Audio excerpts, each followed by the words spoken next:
ভারতে কোনো ধরনের বিচার প্রক্রিয়া ছাড়াই শত শত মানুষকে বাংলাদেশে ফেরত পাঠানো হচ্ছে, এমন উদ্বেগজনক তথ্য নিশ্চিত করেছে দুই দেশের কর্মকর্তারা। এসব ঘটনার মধ্যে বহু মানুষ দাবি করছেন তারা বহু প্রজন্ম ধরে ভারতে ব্যবসা করছেন এবং ভারতীয় নাগরিকত্বের প্রমাণও রয়েছে তাদের কাছে। বিশেষ করে মুসলিম ও বাংলাভাষী জনগোষ্ঠীকে নিশানা করে ভারতের এই আচরণকে মানবাধিকার লঙ্ঘন বলে আখ্যায়িত করেছেন বিশ্লেষকরা। এদিকে প্রশ্ন দেখা দিয়েছে, বাংলাদেশে অবস্থানরত ভারতীয় নাগরিকদের নিয়ে এখন বাংলাদেশের সরকার কি করছে? ভারত থেকে জোরপূর্বক পাঠানো এই সব ব্যক্তিরা যদি সত্যি ভারতীয় নাগরিক হন, তবে তাদের বাংলাদেশে আশ্রয়ে কোনো বৈধতা নেই। অন্যদিকে যদি তারা বাংলাদেশি নাগরিক হয়ে থাকেন, তবে ভারতে তাদের সঙ্গে হওয়া আচরণ স্পষ্টতই আন্তর্জাতিক মানবাধিকার আইনের পরিপন্থী। এখন প্রশ্ন হচ্ছে, বাংলাদেশে কতজন ভারতীয় নাগরিক আছেন? সরকারি ও কূটনৈতিক সূত্র অনুযায়ী বর্তমানে বাংলাদেশে আনুমানিক ৫,০০০ থেকে ৭,০০০ ভারতীয় নাগরিক বৈধভাবে অবস্থান করছেন, যাদের মধ্যে রয়েছেন ব্যবসায়ী, সফটওয়্যার প্রকৌশলী, শিক্ষক, চিকিৎসক ও বিভিন্ন এনজিও কর্মী। এছাড়া অনিয়মিতভাবে ব্যবসা করা ভারতীয়দের প্রকৃত সংখ্যা সরকারি হিসাবের বাইরে রয়ে গেছে। বাংলাদেশের স্বরাষ্ট্র মন্ত্রণালয়ের এক গোপনীয় প্রতিবেদনে জানা যায়, ২০২৩ সালের শেষ নাগাদ প্রায় ১২০০ ভারতীয় নাগরিক অবৈধভাবে বাংলাদেশে অবস্থান করছিলেন, যাদের বিরুদ্ধে খোঁজখবর চালানো হয়। এর মধ্যে বেশ কয়েকজনকে গত বছর ফেরত পাঠানো হয়েছে। সরকারের প্রতিক্রিয়া ও পদক্ষেপ। সীমান্ত পরিস্থিতি উত্তপ্ত হয়ে ওঠার প্রেক্ষাপটে বাংলাদেশ সরকার বেশ কিছু জরুরি পদক্ষেপ নিয়েছে। এসবের মধ্যে উল্লেখযোগ্য হল, বর্ডার গার্ড বাংলাদেশ বিজেপি এর টহল জোরদার করা হয়েছে। ভারত থেকে আগত সন্দেহভাজন ব্যক্তিদের বৈধতা যাচাইয়ের জন্য বিশেষ স্ক্রিনিং ইউনিট চালু করা হয়েছে। যারা প্রকৃত ভারতীয় নাগরিক, তাদের ফেরত পাঠানোর জন্য ভারতীয় হাইকমিশনের সঙ্গে নিয়মিত যোগাযোগ রক্ষা করা হচ্ছে। বিদেশি নাগরিকদের জন্য নিবন্ধন প্রক্রিয়া কঠোর করা হয়েছে এবং অনলাইন ফরেনার মনিটরিং সিস্টেম চালু করা হয়েছে। পররাষ্ট্র মন্ত্রণালয়ের একজন ঊর্ধ্বতন কর্মকর্তা নাম প্রকাশ না করার শর্তে জানান, আমরা বাংলাদেশে বসবাসরত ভারতীয় নাগরিকদের নিরাপত্তা ও অধিকার রক্ষা প্রতিশ্রুতিবদ্ধ। তবে কেউ যদি অবৈধভাবে অবস্থান করে, তাহলে আইন অনুযায়ী ব্যবস্থা নেওয়া হবে। এবার চলুন দেখি মানবাধিকার কর্মীদের উদ্বেগ। মানবাধিকার সংস্থা অধিকারের নির্বাহী পরিচালক নাসির উদ্দিন বলেন, যেভাবে ভারত মুসলিম ও বাংলা ভাষাভাষী মানুষদের টার্গেট করছে, তা শুধুই মানবাধিকার লঙ্ঘন নয়, বরং এটি একটি চিন্তাধারাভিত্তিক নিপীড়নের চিত্র তুলে ধরে। তিনি আরও বলেন, বাংলাদেশ যদি একইভাবে প্রতিক্রিয়া দেখায়, তাহলে দ্বিপাক্ষিক সম্পর্ক ভয়াবহভাবে ক্ষতিগ্রস্ত হবে। কূটনৈতিক চাপ বাড়ছে। ঢাকা ও নয়াদিল্লির সম্পর্ক ২০২৪ সালের জানুয়ারির পর থেকেই শীতল। তখন বাংলাদেশে একটি ভারত ঘনিষ্ঠ সরকার ক্ষমতাচ্যুত হয়। এর প্রেক্ষিতে ভারতের পররাষ্ট্রনীতি আগের চেয়ে বেশি কড়াকড়ির মুখে পড়ে। বিশ্লেষকরা বলছেন, এই মুহূর্তে কূটনৈতিক সংযম অত্যন্ত গুরুত্বপূর্ণ।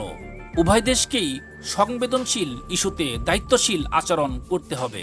একতরফাভাবে সীমান্তে মানবাধিকার সংকট তৈরি করে শুধু রাজনৈতিক বার্তা দেওয়ার চেষ্টা করলে তা দীর্ঘমেয়াদী উল্টো ফল বয়ে আনবে।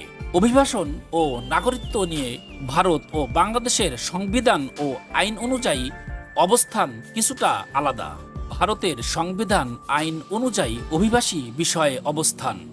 ভারতের সংবিধান সরাসরি অভিবাসন বিষয়ে কোনো পৃথক অনুচ্ছেদ নেই, তবে নাগরিকত্ব ও অনুপ্রবেশ সংক্রান্ত বিষয়গুলো আইন দ্বারা নিয়ন্ত্রিত হয়। ভারতীয় নাগরিকত্ব আইন ১৯৫৫, সিটিজেনশিপ অ্যাক্ট ১৯৫৫, এই আইনে বলা হয়েছে, অনুচ্ছেদ ২ লিগাল বলতে বোঝানো হয়েছে এমন একজন ব্যক্তি যিনি অবৈধভাবে ভারতে প্রবেশ করেছেন অথবা বৈধভাবে এসেছিলেন, কিন্তু পরে অনুমতি বা ভিসার মেয়াদ শেষ হওয়ার পরেও থাকছেন। এদের ভারতের নাগরিকত্ব পাওয়ার কোনো অধিকার নেই এবং ভারত সরকার চাইলে যে কোনো সময় বহিষ্কার করতে পারে। সমতার অধিকার বিদেশিদের ক্ষেত্রেও প্রযোজ্য, তবে নাগরিকত্ব ভিত্তিক অধিকার যেমন ভোটাধিকার বা সরকারি চাকরি শুধু ভারতীয় নাগরিকদের জন্যই সংরক্ষিত। বিদেশি আইন 1946, এই আইনে বলা হয়েছে সরকার যে কোনো বিদেশিকে ভারত থেকে বের করে দিতে পারে তার বিরুদ্ধে মামলা না করেই, যদি তারা অবৈধ অনুপ্রবেশকারী হিসাবে বিবেচিত হয়। সাম্প্রতিক রাজনৈতিক দৃষ্টিভঙ্গি বর্তমানে বিজেপি নেতৃত্বাধীন কেন্দ্রীয় সরকার অবৈধ অভিবাসী, বিশেষ করে মুসলিম অনুপ্রবেশকারীদের বিষয়ে কঠোর অবস্থান নিয়েছে। যদিও নাগরিকত্ব সংশোধন আইন CAA 2019 শুধুমাত্র অমুসলিম অভিবাসীদের নাগরিকত্ব দেওয়ার পথ খুলে দিয়েছে। বাংলাদেশের সংবিধান ও আইন অনুযায়ী অভিবাসী বিষয়ে অবস্থান বাংলাদেশের সংবিধানের 27, 31 ও 32 অনুচ্ছেদ এগুলো সকল নাগরিকের আইনের চোখে সমতা, আইনের আশ্রয়ে পাওয়ার অধিকার এবং জীবন ও ব্যক্তি স্বাধীনতার অধিকার সংরক্ষণ করে। তবে এই অধিকারগুলো মূলত বাংলাদেশি নাগরিকদের জন্যই প্রযোজ্য।